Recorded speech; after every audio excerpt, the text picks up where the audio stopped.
성부와 성자와 성령의 이름으로 오늘 또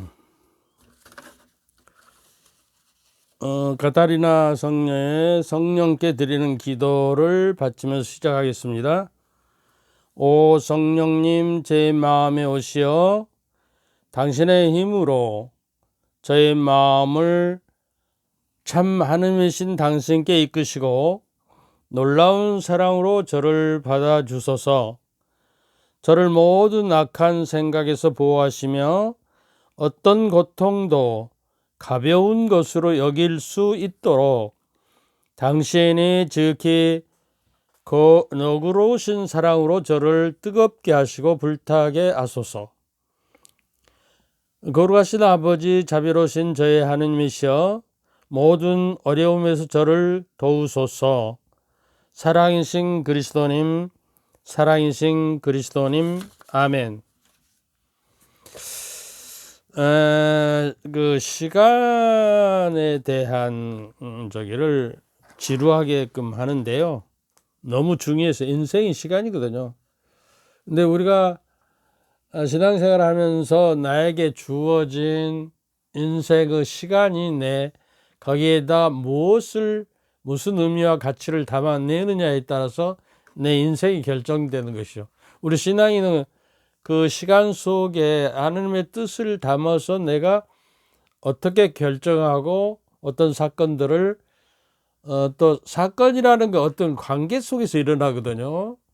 그래서 그 인간관계, 하나님과의 관계, 이웃과의 관계, 또 생태계와 관계, 지구와의 관계, 요새는 환경과의 관계, 여러 가지 관계 속에서 그 어떤 것들을 어떠한 방식으로 내가 그걸 식별하고 그것을 선택하고 거기에 대한 내가 응답을 하느냐에 따라서 내 인생의 신앙의 열매가 맺느냐 안 맺느냐가 결정된다는 거예요.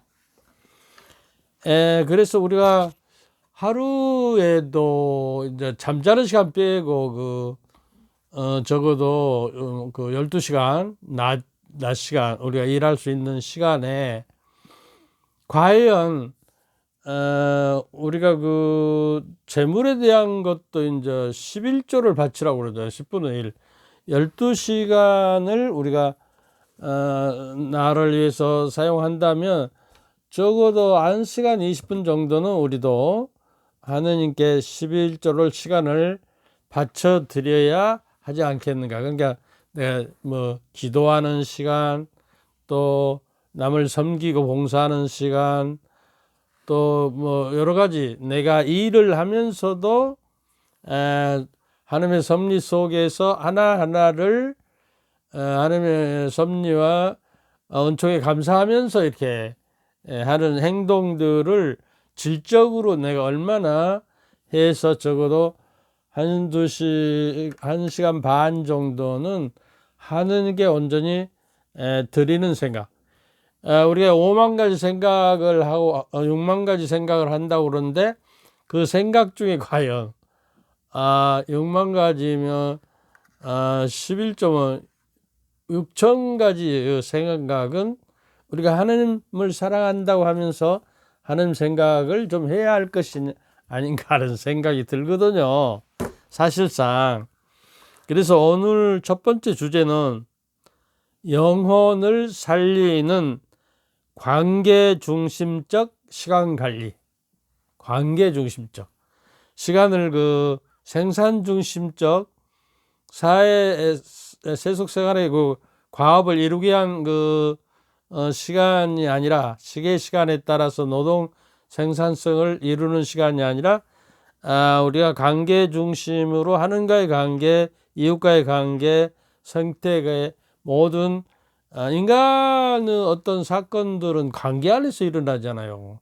그러니까 그 사건 중심으로 해서 내가 그 관계를 올바른 관계로 연결하고 그 일들을 하느님의 뜻에 따라서 내가 해석하고 실천해서 행위가 이루어질 때 우리는 신앙인으로서 행위가 여러분 성령의 도우심으로 성령의 열매를 맺고 구원의 열매를 맺어가는 게 우리 신앙 생활이라는 생각이 들거든요.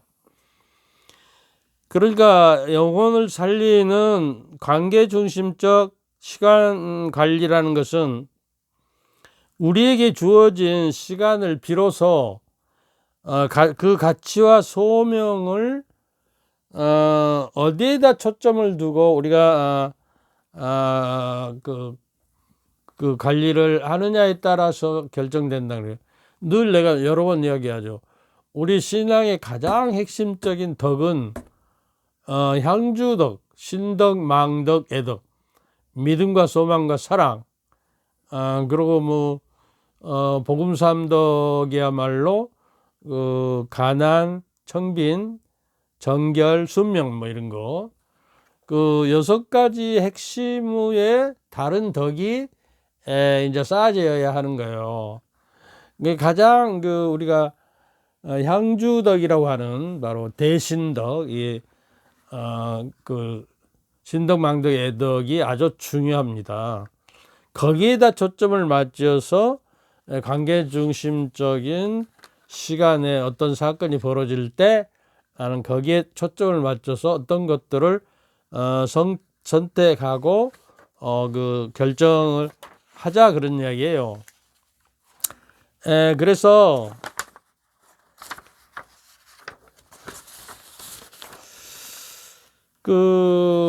지난번에도 한번 말씀드린 에페소서 5장 15절부터 17절까지 그러므로 미련한 사람이 아니라 지혜로운 사람으로서 어떻게 살아가야 할지 잘 살펴보십시오. 시간을 잘 쓰십시오. 지금은 악한 때입니다. 그러니 어리석은 자가 되지 말고 주님의 뜻이 무엇인지 깨달으십시오. 그러네요. 주님의 뜻이 무엇인지. 그러니까 그 시간 안에 어떤 관계성 안에서 일어나는 사건들을 하느님의 뜻에 따라서 또 하느님의 말씀에 따라서 그것을 식별하고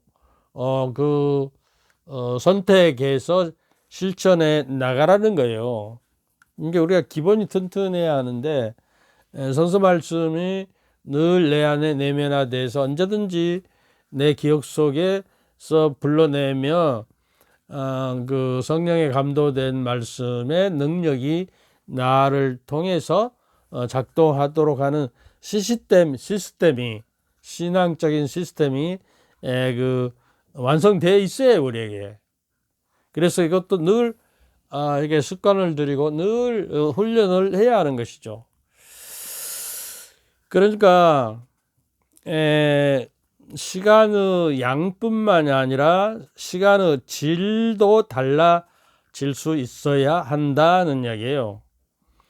시간을 선하고 바르고 효율적으로 신앙적으로 관리하는 것을 우리가 배워야 하는데 그러는 사람이 우리 신앙인들이 별로 없다는 이야기예요. 지금까지 살면서 그 시간이 하나님의 주신 선물이고 하나님을 만나는 장소라는 것을 우리가 깨닫지 못하고 살았잖아요. 아마 한 번도 시간에 대해서 이렇게 진중하게 생각해 보는 적이 별로 없었을 것 같습니다. 그래서 제가 우리 신앙인들의 시간 사용 설명서를 말씀드리고 있는 거예요. 그래서 물질의 사용의 우선순위를 보면요, 그 사람이 가진 물질을 어디에다가 우선순위로 사용하느냐에 따라서 그 신앙인의 신앙 정도를 깊이를 알 수가 있다는 것입니다. 시간의 마찬가지로 시간의 사용의 우선순위를 보아도 그 사람의 신앙을 짐작할 수가 있다는 이야기예요. 내가 하루에 주어진 시간들을 몽땅 내 세속적이고 육신적인 욕망을 채우기 위해서만이 또 내가 돈을 벌고 재물을 모으기 위해서 온전히 써버리고 하나님께 드릴 시간은 저는 가지지 않았다면 하루가, 그래서 하루하루가 연결된다면 내 인생은 헛되게 지혜롭게 지혜로운 사람으로서 사는 것이 아니라 오늘 에베소서 5장 말씀처럼 미련한 사람으로 사는 것이에요. 그런 그 시간을 잘 쓰십시오. 지금은 악한 때라고 그러잖아요. 그래서 어리석은 죄가 되지 말고 주님의 뜻이 무엇인지를 깨닫고 주님의 뜻에 따라서 시간을 우선순위를 정하고 먼저 하나님께 먼저 드리라는 거예요. 그래서 신앙적 시간 사용법을 배워서 어리석은 자가 되지 말고 지혜로운 자가 되어서 세월을, 시간을 아끼는 사람이 되어야 비로소 영성적인 사람으로서 살아갈 수가 있다는 이야기입니다. 그래서 사건 시간으로 사고하자 그 말이에요. 사건 시간. 가령 그러니까 아침에 일어나서 말이죠. 우리가 그 기도 성무이들을 성직자들과 수조자들이 저기기를 아침 6시, 9시 기도, 12시 기도, 3시, 3시 기도, 또 저녁 6시 기도, 저녁 기도, 끝기도 이렇게 바치거든요. 그와 같이 그 시간 하루에 오전 시간을 6시에서 9시, 9시에서 12시 이렇게 저게 그 사이사이를 일어나는 사건들을, 하루에 일어나는 그 사건들을, 마디마디 사건들을 오전부터 저녁까지 그 사건들을 연결해서 그 사건들 속에서 내가 어떻게 하는 게 응답하고 선택하고 실행했는지, 또 그 사건들 속에서 하나님의 손길은 어떻게 움직이고 그 섭리하심은 내게 어떤 것을 말씀하고 있는지를 깨달아서 결정하고 그걸 실행하자, 그런 이야기예요. 이게 이제 사건 시간으로 사고하면서 살아가는 신앙적인 방법이다 그 말입니다. 그러니까 그 발생한 일과 사건, 사물과 모든 피조물과의 만남에서 발생하는 사건들을 구슬 엮듯이 깨어서 무엇을 기준으로 어떤 의미를 가지고 해석하고 그리스도 하느냐에 따라서 그리스도인의 정체성이 그리스도이냐 아니냐가 결정이 판가름이 된다는 거예요. 그런데 우리가 이런 그 훈련을 받지 않았거든요. 늘 발생한 일과 사건과 사물과 모든 피조물과의 관계의 만남에서 발생하는 사건들을 통해서 그 사건 안에서 연결지어서 하느님의 섭리와 성령의 역사하심이 어떻게 내가 내 안에서 흐르고 있고 내가 그게 어떻게 응답하느냐에 따라서 내가 신앙인이 되느냐 안 되느냐가 결정이 된다는 거예요. 이게 심각한 문제예요. 그래서 이거를 영성 수련을 통해서 이런 훈련을 우리가 끊임없이 받아가야 하는 것이요. 그러니까 사건 시간 속에서 사람과 피조물과의 만나는 모든 일과 사건을 어떤 방식, 어떤 패턴에서, 어떤 프레임, 어떤 그 틀에서 내가 세상을 바라보느냐, 어떤 패러다임에서 내가 그것을 해석하느냐 하는 방식에 따라서 내 인생이 좌우된다는 거예요. 신앙인이 되느냐 아니냐가 결정이 된다는 것입니다.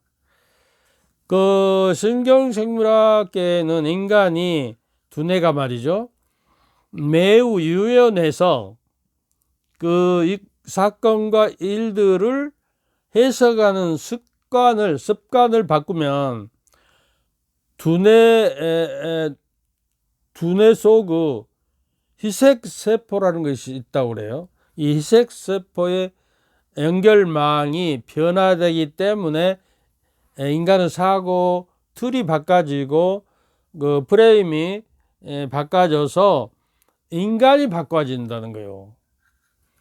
그러니까 그 해석하는 습관과 방식, 이게 성령의 도우심을 받아서 분별력을 가져야죠.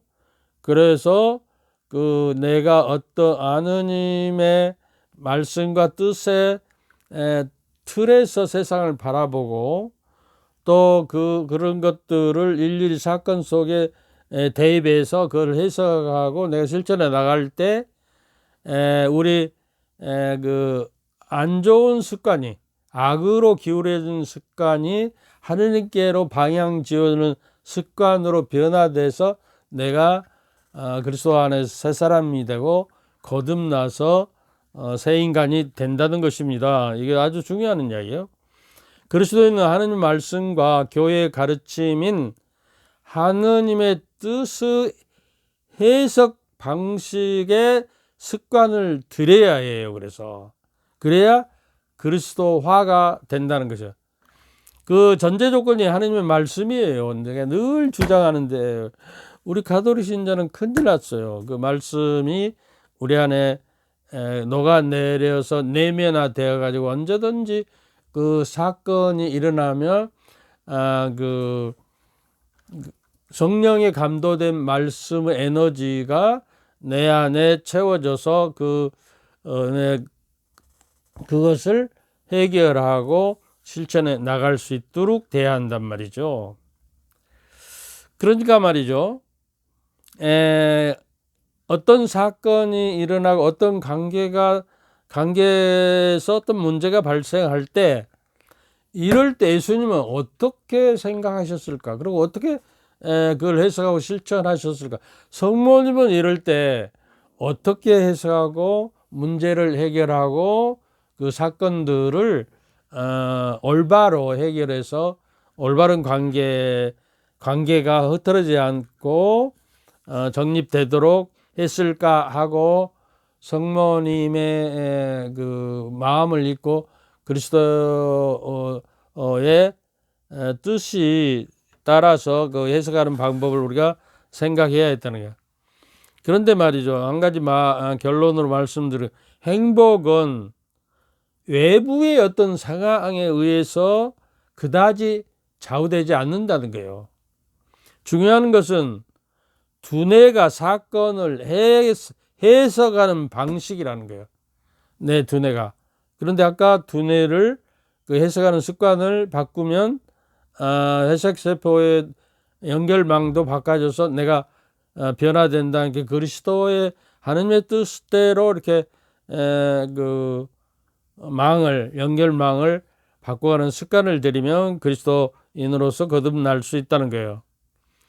그러니까 이런 해석 습관을 얼마든지 바꿀 수 있고 적절한 연습을 통해서 행복해질 수 있다. 그러므로 행복을 배울 수도 있다. 이렇게 우리가 결론 지을 수가 있습니다. 여기까지 하겠습니다. 주님께서